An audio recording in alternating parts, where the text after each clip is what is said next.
નમસ્કાર મિત્રો, સ્વાગત છે આપ સૌનો મારી યુટ્યુબ ચેનલમાં। તો મિત્રો, હાલની આપણે વાત કરીએ તો ગુજરાત રાજ્યની અંદર આગામી દિવસોની અંદર આંધી સાથે વરસાદ જોવા મળી શકશે। તેમજ મિત્રો, આગામી 3 દિવસની આપણે વાત કરીએ તો ગુજરાતમાં બનશે આવું, તેમજ આ વિસ્તારોની અંદર ભારે પવન ફૂંકાવાની શક્યતા।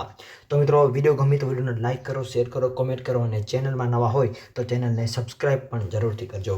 તો મિત્રો, હાલની આપણે વાત કરીએ તો ગુજરાત રાજ્યની અંદર આગામી 2 થી 3 દિવસની વાત કરીએ તો રાજ્યની અંદર વાતાવરણની અંદર એકાએક પલટો જોવા મળશે। તેમજ આ વાતાવરણની અંદર વાદળછાયું વાતાવરણ પણ જોવા મળી શકે છે અને 30 થી 40 કિલોમીટર પ્રતિ કલાકની ઝડપે કોઈ વિસ્તારોની અંદર પવન ફૂંકાવાની પણ શક્યતાઓ જે છે એ હાલ વ્યક્ત કરવામાં આવી રહી છે। આ સાથે સાથે હજુ એક પશ્ચિમી વિક્ષોભ સક્રિય થવાના લીધે વાતાવરણમાં પલટો આવશે, તેમજ જેના લીધે 20 તારીખ આસપાસ રાજ્યના અલગ અલગ ભાગોની અંદર ફરી વખત કમોસમી વરસાદની હાલ શક્યતાઓ સંભાવનાઓ વ્યક્ત કરવામાં આવી રહી છે।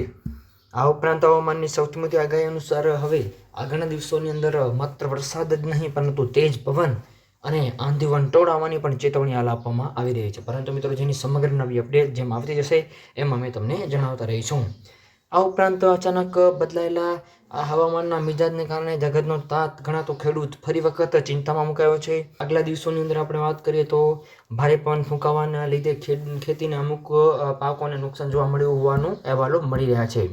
આ ઉપરાંત હવામાન વિભાગની સૌથી મોટી આગાહી અનુસાર અલગ અલગ વિસ્તારોની અંદર પશ્ચિમી વિક્ષોભને કારણે નવી અસર જોવા મળશે, તેમજ બંગાળના ઉપસાગરની અંદર આપણે વાત કરીએ તો ભેજને કારણે દક્ષિણ ગુજરાતના કેટલાક ભાગોની અંદર છૂટોછવાયો વરસાદ જોવા મળી રહ્યો છે। આ સાથે સાથે હવામાન વિભાગની સૌથી મોટી આગાહી અનુસાર હાલની આપણે વાત કરીએ તો પશ્ચિમી વિક્ષોભને કારણે વેસ્ટર્ન ડિસ્ટર્બન્સને કારણે આગામી 22 તારીખથી લઈને 25 થી 28 દરમિયાન નવી સિસ્ટમો સક્રિય થશે અને મિત્રો, એપ્રિલની શરૂઆતની અંદર જ આપણે વાત કરીએ તો વાદળછાયું વાતાવરણ જોવા મળે એવું હાલ અનુમાન લગાવવામાં આવી રહ્યું છે। તેમજ 10 થી કરી અને 25 તારીખ આસપાસ પ્રી મોન્સૂનની એક્ટિવિટીની પણ શરૂઆત થઈ જાય એવું હાલ અનુમાન લગાવવામાં આવેલું છે। મિત્રો, જેની સમગ્ર નવી અપડેટ જેમ આવતી જશે એમ અમે તમને જણાવતા રહીશું।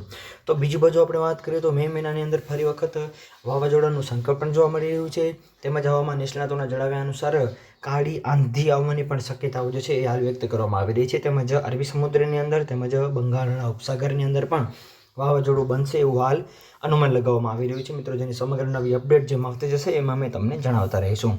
આ સાથે સાથે હવામાન વિભાગના જણાવ્યા અનુસાર આગામી 24 કલાકની વાત કરીએ તો આ જિલ્લાઓની અંદર વરસાદની શક્યતાઓ રહેલી છે। સાયક્લોનિક સર્ક્યુલેશન સિસ્ટમ તેમજ વેસ્ટર્ન ડિસ્ટર્બન્સની અસરના ભાગરૂપે કચ્છ, જામનગર, રાજકોટ, મોરબી, પોરબંદર, જૂનાગઢ, ગીર સોમનાથ, દીવ, દમણ, દાદરા નગર હવેલી, અમરેલી, બનાસકાંઠા, સાબરકાંઠા, પાટણ વગેરેની અંદર ધૂળની ડમરી ઉડવાની શક્યતાઓ રહેલી છે। તો મિત્રો, વિડીયો ગમે તો વિડીયોને લાઇક કરો, શેર કરો, કોમેન્ટ કરો અને ચેનલમાં નવા હોય તો ચેનલને સબસ્ક્રાઈબ પણ જરૂરથી કરજો। તો મિત્રો, આપ સૌનો ખૂબ ખૂબ આભાર।